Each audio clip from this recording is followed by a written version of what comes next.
Il est minuit passé, on est à Mayo Lake, quelque part pas loin de Dawson, sur un lac incroyablement grand. La tente est posée depuis un moment, le coucher de soleil est passé, la nuit est tombée, on a mangé près du poêle dans cette tente de fortune, de trappeur. Et puis on sort, après avoir mangé notre beurre de cacahuète et notre pita, et un petit verre de rouge quand même.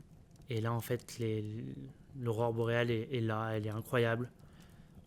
J'avais déjà préparé mes boîtiers dans l'espoir de pouvoir en voir. Je retourne retrouver mes boîtiers posés sur la glace, en fait, littéralement. Et là, c'est juste incroyable, quoi. C'est silence. Pas un bruit à part celui du vent. Je pense qu'il n'y a personne autour de nous à des dizaines et des dizaines de kilomètres à la ronde. Ça rappelle aussi à quel point on est vraiment insignifiant dans ce bas monde.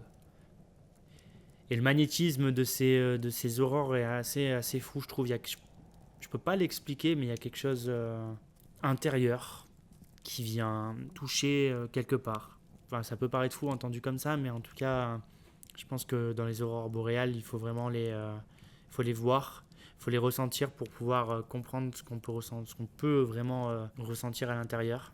Mais voilà, on est sur ce lac, le lac Mayo. Et là, en fait, c'est fou parce qu'il fait vraiment très froid. Je pense qu'il fait pas loin de moins 35, moins 40 degrés. Mais bien couvert, quand même. Et là, je pense que je passe au moins 1 heure et demie ou 2 heures à les regarder. Et la séquence en timelapse que j'ai captée, elle est vraiment significative et elle montre bien comment l'aurore boréale se moue un peu, se déplace dans le ciel. À un des moments, elle va nous faire une traînée sur la longueur et puis elle va s'éclater. Elle va faire des tourbillons. À des moments, je voyais même plus les étoiles, on voyait plus le ciel. Tout était vert. La neige autour de nous était verte. Les sommets étaient verts. Incroyable. Vraiment incroyable.